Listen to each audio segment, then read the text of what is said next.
Hi guys, CoZzMiX here in Costa Rica on the outskirts of San Jose at the moment.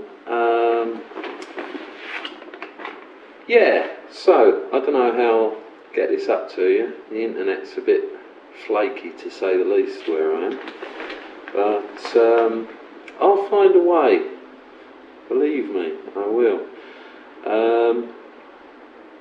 I have been having a look at the map because, as usual, CoZzMiX treads without looking first, and I've got a map here of Costa Rica. Okay, you can't see that very well, but yeah, if I bring it closer, I don't think you'll be able to see, but some of those lines are dotted. Now, there's quite a lot of those lines are sort of dashed lines.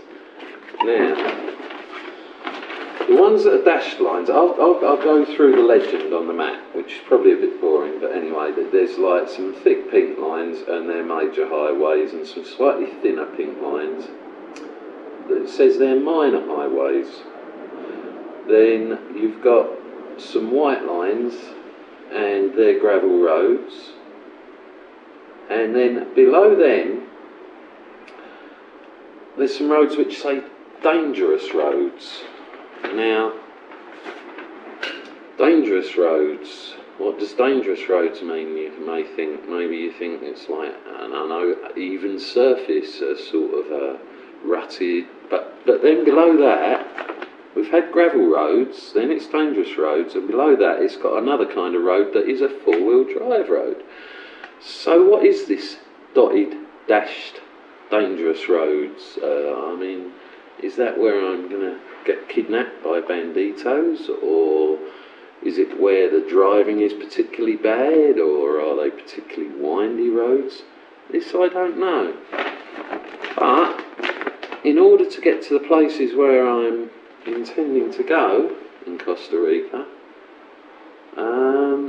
I'm either going to have to make enormous detours or take some of these roads which say dangerous roads.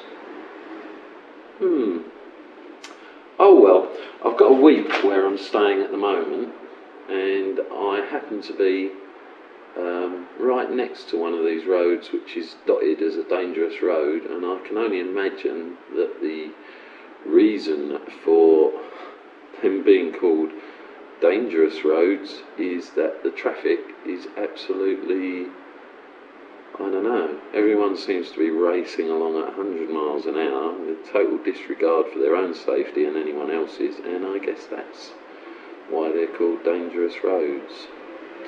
So anyway, I've got a week to sort myself out. I've got a car which I'm slowly getting used to on the little back roads, which I figured, you know, best to know my car before I get going, before I get travelling.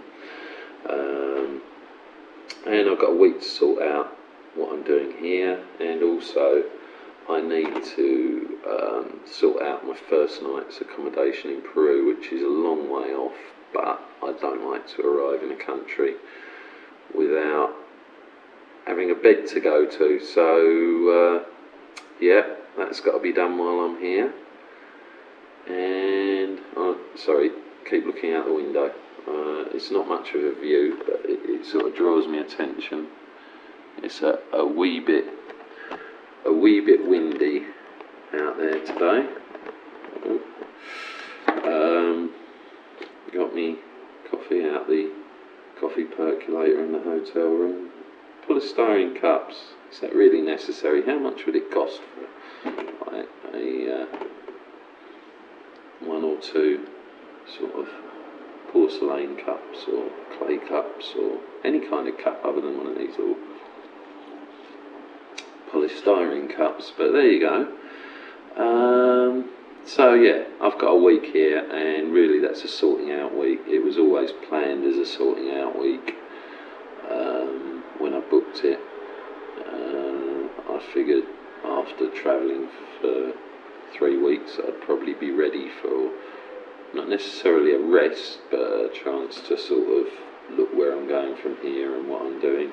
So I've got to work this out. Also, Okay, didn't intend to cut there, but the battery went flat on my camera. And where was I? Ah, yes. Also, I don't know if anyone's interested at all, but I don't think I have heard a British-speaking voice since I left Miami. I travelled on a plane that was almost entirely populated by Spanish speakers, and it was a Costa Rican airline, so all the announcements were in Spanish. When I arrived at the airport, I don't think I met any airport staff that spoke more than a few words of English. The hotel staff,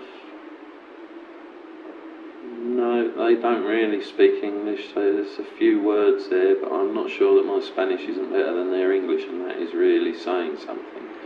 So, I'm going to have to learn Spanish pretty rapidly. I've got me Lonely Planet phrase book for Latin American Spanish, and but I don't see that as a negative thing. I see this as a positive thing, because it means I'm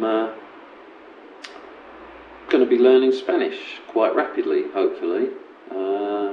It's going to be a lot easier learning it in an environment where I'm forced to use it than it would be sort of going to lessons once or twice a week. So that's a good thing.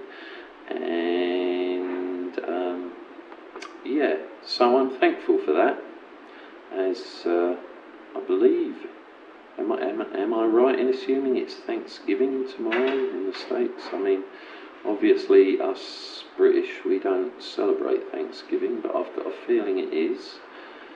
So yeah, so there's my thankful thing. Anyway, if I make this too long, I'll never be able to upload it, so I'm going to say goodbye for now, and hope you're all doing okay. See you later, guys.